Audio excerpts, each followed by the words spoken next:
चलिए, जय हिंद सभी को। तो इस वीडियो में मैं बात करने वाला हूं क्लास 12 का हिंदी का चैप्टर 1 बातचीत। ठीक है ना।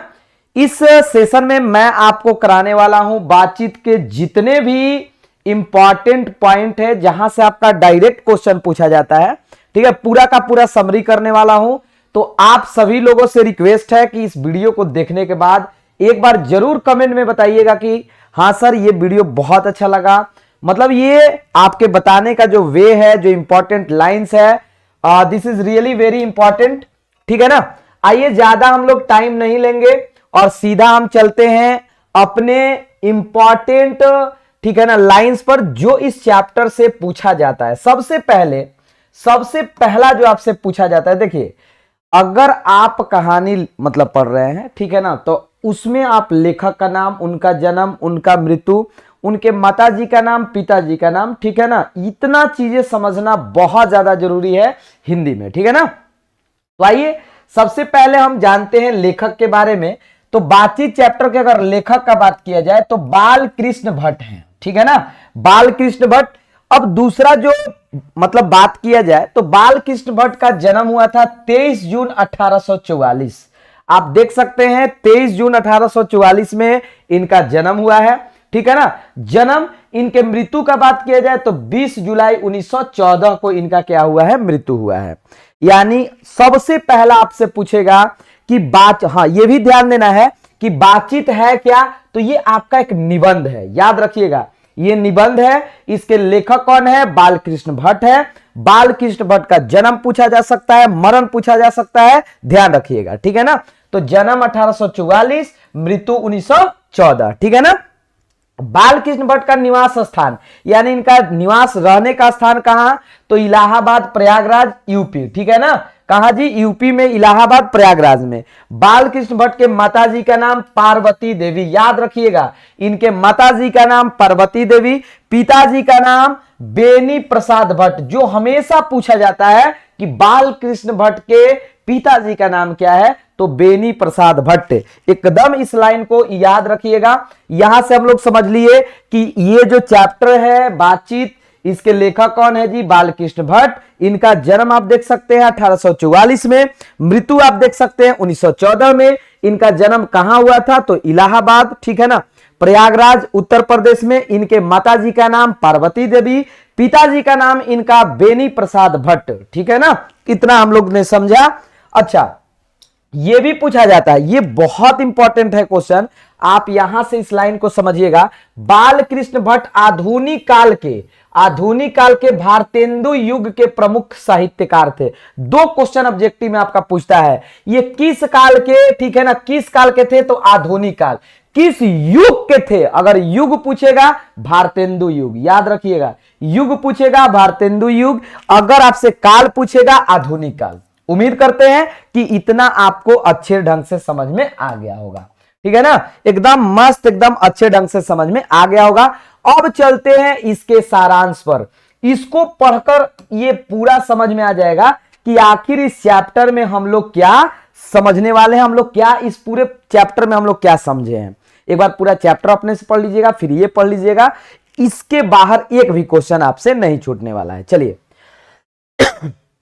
इसके बाहर एक भी क्वेश्चन आपका नहीं आएगा। देखिएगा, सबसे पहला बातचीत निबंध का सारांश क्या कहा जा रहा है। बातचीत शीर्षक निबंध, इससे पता चलता है कि एक निबंध है, आधुनिक काल के प्रसिद्ध निबंधकार बाल कृष्ण भट्ट द्वारा लिखा गया है। यानी अगर बात किया जाए बातचीत, तो ये एक निबंध है और आधुनिक काल के निबंधकार, एक महान निबंधकार, ठीक है ना, बाल कृष्ण भट्ट के द्वारा लिखा गया है। बातचीत का मतलब क्या होता है, तो इसमें यही बताया गया है बातचीत करने का तरीका, ठीक है ना, वे ऑफ कन्वर्सेशन। ठीक है, बातचीत करने के तरीके को बताया गया है। ठीक, बाल कृष्ण भट्ट द्वारा लिखा गया, जिसमें वाक शक्ति, जैसे मनुष्य के पास बहुत सारा शक्ति होता है, चलने का शक्ति, खेलने का शक्ति, खाने का शक्ति, वाक शक्ति। वाक का मतलब क्या, बोलने का शक्ति। ठीक है, उसी के बारे में बात किया गया है। वाक शक्ति के लेखक ने ईश्वर का वरदान बताया है। मतलब लेखक ने माना है कि बहुत सारे शक्तियों में वाक शक्ति भी, ठीक है ना, वाक शक्ति भी हमारा क्या है, एक वरदान है। बाल कृष्ण जी कहते हैं कि वाक शक्ति, यहां देखिएगा वाक्य है, ठीक है, इसको सुधार लीजिए। वाक्य शक्ति अगर मनुष्य में ना होती तो न जाने इस गूंगी सृष्टि का क्या हाल होता। अगर मनुष्य में बोलने का शक्ति ना होता तो पता ना ये संसार, ये दुनिया किसी भी मनुष्य के लिए कैसा प्रतीत होता। ऐसा लगता जैसे ये दुनिया, ये संसार एकदम गूंगी हो चुकी है। ठीक है ना, वही बातें बताया जा रहा है। वे कहते हैं कि बातचीत में वक्ता को स्पीच की तरह नाच खराज जाहिर करने का मौका नहीं दिया जाता है। सुनिएगा, अब देखिए, एक होता है बातचीत और दूसरा होता है स्पीच। दोनों में क्या डिफरेंसेज है, अंतर क्या है? तो जब बातचीत हम लोग करते हैं तो ऐसा नहीं कि पहले से तैयार होकर आते हैं, नहीं, बातचीत करने का वे मतलब तुरंत बन जाता है। बट अगर स्पीच हम लोग देते हैं तो स्पीच को पहले से तैयार किया जाता है, उसमें देखा जाता है कौन वर्ड बोलेंगे तो मतलब सुनने वाले लोग तालियां बजाएंगे। लेकिन बातचीत में ऐसा कभी भी नहीं होता है कि हम सोचकर कुछ बोलते हैं, नहीं, जो भी आ गया, ठीक है, उस चीज को हम लोग बोल देते हैं। तो यही कहा जा रहा है कि वे कहते हैं कि बातचीत में वक्ता को स्पीच की तरह नाच खराज जाहिर करने का मौका नहीं दिया जाता है। नाच खराज करने का मतलब, सही गलत का मतलब ऐसा नहीं दिया जाता है, जो आता है आदमी बोल देता है। दोनों में अंतर यह है कि बातचीत को उसी टाइम बोला जाता है, किया जाता है, जबकि अगर बात किया जाए स्पीच को तो स्पीच को आदमी सोच समझकर बोलता है। ठीक है ना, उम्मीद करते हैं कि एकदम इजी वे में भी लिखा हुआ है। आगे देखिए क्या कहा जा रहा है। वे कहते हैं कि जैसे आदमी को जिंदगी मजेदार बनाने के लिए खाने पीने चलने फिरने इत्यादि की जरूरत है, वैसे ही बातचीत भी अति आवश्यक है। ये भी बात सही है भाई, जैसे मनुष्य को जीने के लिए खाना पीना चलना जरूरी है, वैसे भी मतलब वैसे ही बातचीत भी जरूरी है। यदि बातचीत नहीं होगा तो समझिए आदमी कैसा फील करेगा। ठीक है ना, तो इसमें बातचीत के बारे में बताया जाता है। वैसे ही बातचीत भी अति आवश्यक है। इससे चित्त हल्का, चित्त का मतलब क्या, मन, चित्त हल्का और स्वच्छ हो जाता है। और मवाद जो हृदय में जमा रहता है, मवाद का मतलब निगेटिविटी हम लोग समझ सकते हैं, जो हृदय में जमा रहता है वह भाप बनकर उड़ जाता है। कैसे? जब हम लोग बात करते हैं तब। ठीक है, वो मतलब उड़ जाता है, खत्म हो जाता है। हमारे अंदर जितने भी मान लीजिए निगेटिविटी हो, मतलब सब कुछ खत्म हो जाता है। बेन जॉनसन कहते हैं कि बोलने से ही मनुष्य के रूप का साक्षात्कार होता है। ये ऑब्जेक्टिव क्वेश्चन बन गया, किसने कहा था कि बोलने से ही मनुष्य का साक्षात्कार होता है? तो Ben Johnson. What will be our right answer? Ben Johnson. क्या हो जाएगा आंसर जी? बेन जॉनसन हो जाएगा। इन्होंने ही बोला है कि बोलने से ही, अब देखिए, बोलने से ही मनुष्य का पता लग जाता है कि मनुष्य कितना पढ़ा लिखा है, चाहे क्या मतलब कैसा है, उसके पास कितना नॉलेज। आप किसी के बोलचाल की भाषा को सुनकर बता सकते हो। ठीक है, अब देखिए, लेखक ने बातचीत के प्रकार को ही बताया है। ठीक है, सॉरी, लेखक ने बातचीत के प्रकार को ही बताया है। एडिसन मानते हैं कि असल बातचीत सिर्फ दो व्यक्तियों में हो सकती है। अब यहां एक और क्वेश्चन बनेगा कि किनके अनुसार, ठीक है ना, किनके अनुसार दो व्यक्तियों में बातचीत असल बातचीत है? तो एडिसन याद रखिएगा। या ऐसे पूछा जाता है, एडिसन के अनुसार कितने व्यक्तियों में मतलब असल बातचीत होता है? तो दो व्यक्तियों में।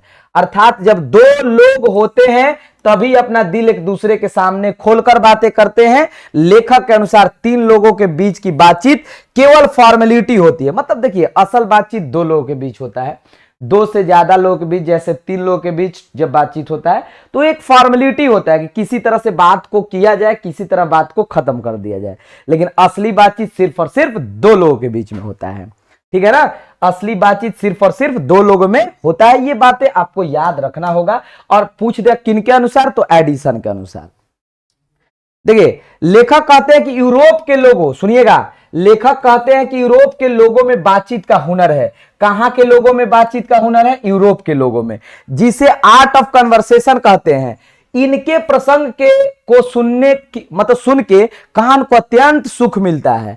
तो कौन से जगह का बात हो रहा है? कहां के लोगों में बातचीत करने का हुनर है, आर्ट ऑफ कन्वर्सेशन है? यूरोप के लोगों में। उनके बातचीत को सुनकर मजा आ जाता है, लेखक बोलते हैं।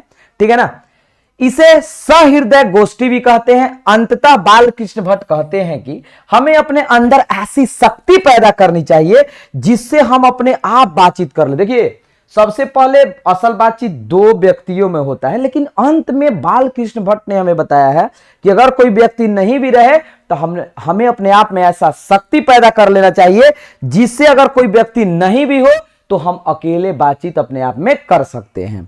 ठीक है ना, और बातचीत का यही उत्तम तरीका है।